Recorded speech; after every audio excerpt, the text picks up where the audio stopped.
নমস্কার শ্রোতারা, আজ আপনাদের সামনে আমি একটি অত্যন্ত সংবেদনশীল এবং গভীর আবেগী গল্প বলতে এসেছি। এই গল্পটি আমার এক নাম প্রকাশে অনিচ্ছুক হলোয়ার আমাকে পাঠিয়েছেন। তিনি তার জীবনের এক গোপন অধ্যায়, এক অসম্ভবের প্রেম কাহিনী আমার সাথে ভাগ করে নিয়েছেন। এই গল্পটি যেন আপনাদের হৃদয়ের গভীরে পৌঁছায়, আপনাদের মনে এক অন্যরকম আলোড়ন সৃষ্টি করে, এটাই আমার কাম্য। গল্পের কোনো এক ফাঁকে আমি আমার ব্যক্তিগত আইএমও নাম্বারটি দেব, তাই নাম্বারটি পেতে হলে পুরো গল্পটি মনোযোগ দিয়ে শুনতে হবে। গল্পটি শুরু হচ্ছে ট্রেনের এক দীর্ঘ যাত্রা থেকে।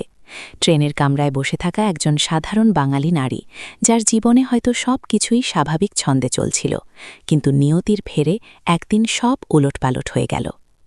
আমার নাম রমা, বয়স ৩৩, স্বামীর সাথে শান্ত সুশৃঙ্খল জীবন, দুটো ছেলে মেয়ে, শহর থেকে একটু দূরে নিজস্ব বাড়ি।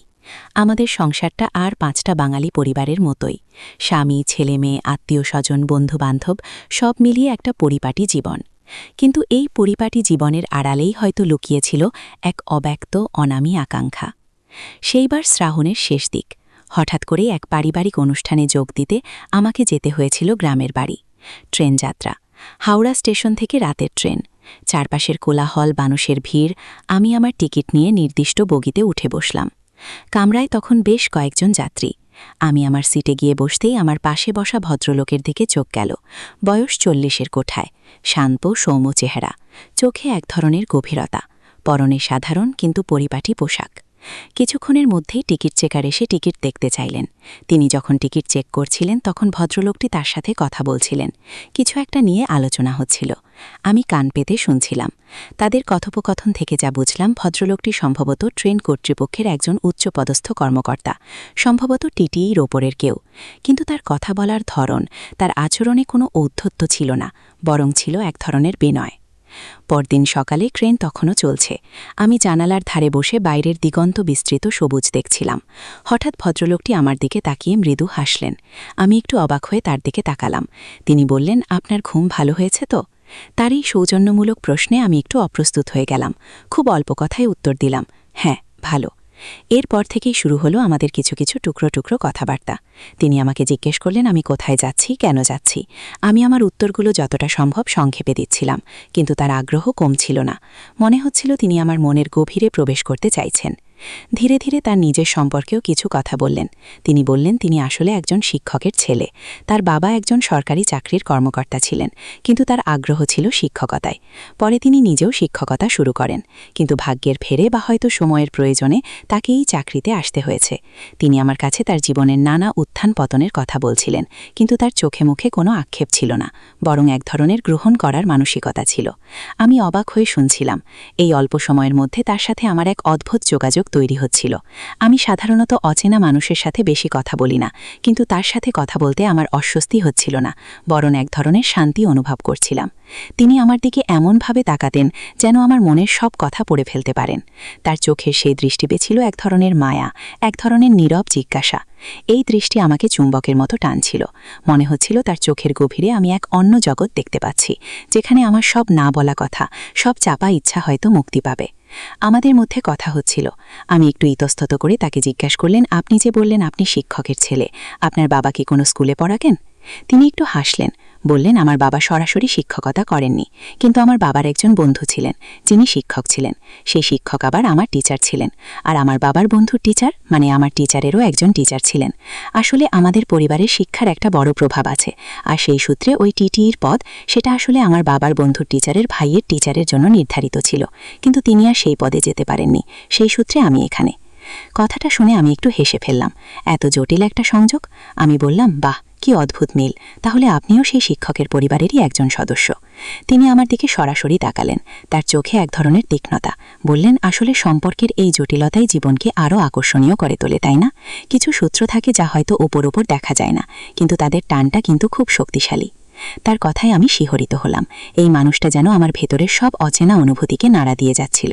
তার কথাগুলো আমার মনের ভেতর প্রতিধ্বনিত হচ্ছিল। নিরাপত্তার আড়ালে লুকিয়ে থাকা এক চরম সাহস। হ্যাঁ, এই কথাগুলো যেন আমার বর্তমান অবস্থার সাথে মিলে যাচ্ছিল।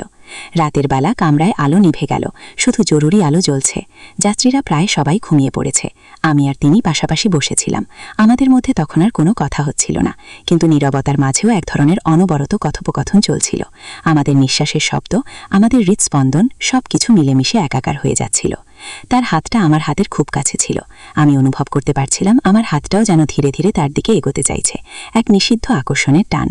আমি জানি এটা অন্যায়, আমি বিবাহিত, আমার সংসার আছে, ছেলে মেয়ে আছে, কিন্তু এই মানুষটার সান্নিধ্য আমাকে এক অন্য জগতে নিয়ে যাচ্ছিল, এক এমন জগতে যেখানে শুধু আমি আর আমার ইচ্ছাগুলোই সত্য। মনে হচ্ছিল তার হাতটা যেন আমার হাতের উপর স্পর্শ করার জন্য অপেক্ষা করছে। আমার প্রতিটি স্নায়ু টান টান হয়ে গিয়েছিল, বুকের ভেতরটা ধুকপুক করছিল। এত সাহস আমার জীবনে কোনোদিন হয়নি, কিন্তু আজ কেন হচ্ছে? কেন এই অচেনা মানুষের প্রতি আমার এত তীব্র আকর্ষণ? জানালার বাইরে রাতের অন্ধকার, কামরার ভেতর চাপা উত্তেজনা। আমি চোখ বন্ধ করলাম, অনুভব করার চেষ্টা করলাম তার অস্তিত্ব। সেও কি একই অনুভূতি অনুভব করছে? তার কি একই টান অনুভব হচ্ছে? হঠাৎ তিনি খুব আস্তে করে আমার দিকে ঝুঁকে এলেন। তার উষ্ণ নিঃশ্বাস আমার মুখে এসে লাগলো। আমার হৃৎপিণ্ড যেন লাফিয়ে উঠল। আমি চোখ খুললাম। তার চোখ আমার চোখের দিকে তাকিয়ে। সেই চোখে কোনো কামনা ছিল না, ছিল এক গভীর অনুভূতি, এক ধরনের বোঝাপড়া। আমার ঠোঁটের কোণে সে কি এক অলিখিত হাসি, নাকি বুকের গভীরে চাপা দীর্ঘশ্বাস? আমার সমস্ত শরীর যেন অবশ হয়ে আসছিল। তার দিকে ঝুঁকে আসা মুখটা দেখে মনে হচ্ছিল এই মুহূর্তটা বুঝি অনন্তকাল ধরে অপেক্ষা করছিল। আমার মনে হচ্ছিল আমি যেন এক অতল গহ্বরে পড়ে যাচ্ছি, যেখান থেকে আর ফিরে আসা সম্ভব নয়। তার চোখের দিকে তাকিয়ে আমি যেন আমার নিজেরই এক নতুন রূপ দেখতে পাচ্ছিলাম, এক নতুন সত্তা যে এতদিন লুকিয়েছিল, আজ যেন মুক্তি পেতে চাইছে। তার ঠোঁট আমার ঠোঁটের খুব কাছে, এক নিবিড় আকর্ষণের মুহূর্ত। আমার সমস্ত দ্বিধা, সমস্ত ভয় যেন কোথায় উড়ে গেল। মনে হচ্ছিল এই নিষিদ্ধ সম্পর্কে জড়িয়ে পড়াটাই বুঝি আমার নিয়তি। ঠিক এই সময় হঠাৎ কামরার ভেতর আলো জ্বলে উঠল। একজন যাত্রী ওয়াশরুমে যাওয়ার জন্য উঠে দাঁড়িয়েছিলেন। সেই অপ্রত্যাশিত আলোয় আমরা দুজনেই চমকে উঠলাম। সে দ্রুত নিজের জায়গায় ফিরে গেল। আমিও আমার সিটে সোজা হয়ে বসলাম। কিন্তু সেই স্পর্শের রেশ তখনও আমার সারা শরীরে কাঁপন সৃষ্টি করছিল। তার চোখে মুখে সেই শান্ত ভাব ফিরে এসেছে, কিন্তু আমি জানি ভেতরে ভেতরে আমরা দুজনেই অন্যরকম। সে আমার দিকে তাকিয়ে মৃদু হাসল। সেই হাসিতে ছিল এক ধরনের রহস্য। সে বলল, অনেক রাত হলো, এবার বোধহয় একটু ঘুমানো দরকার। আমি শুধু মাথা নাড়লাম। আমার গলা দিয়ে কোনো কথা বেরোচ্ছিল না, কিন্তু আমি জানতাম এই রাতের পর আর কিছুই আগের মতো থাকবে না। ট্রেনের এই যাত্রা আমার জীবনে এক নতুন দিগন্ত খুলে দিয়েছে, এক নিষিদ্ধ রোমাঞ্চকর অনুভূতির জগতে আমাকে প্রবেশ করিয়ে দিয়েছে। আমি আমার আইএমও নাম্বারটি এই গল্পে শেষে দেব। যারা এই গল্পটি আরও শুনতে চান, যারা জানতে চান এর পরবর্তী ঘটনা কি হলো, যারা আমার এই নিষিদ্ধ অনুভূতির গভীরে প্রবেশ করতে চান, তারা আমার সাথে যোগাযোগ করতে পারেন। পরবর্তী পর্বে থাকবে সেই নিষিদ্ধ আকর্ষণের আরও গভীরতা, সেই গোপন মুহূর্তগুলোর বিস্তারিত বর্ণনা, এবং রমা কিভাবে তার এই নতুন অনুভূতির সাথে লড়াই করবে, অথবা সেই অনুভূতির কাছে নিজেকে সঁপে দেবে। আজ এখানেই শেষ করছি। যদি গল্পটি ভালো লাগে তবে অবশ্যই কমেন্ট করে জানাবেন। আপনারাই আমাকে পরবর্তী পর্ব লেখার জন্য অনুপ্রাণিত করবেন। সবাই ভালো থাকবেন।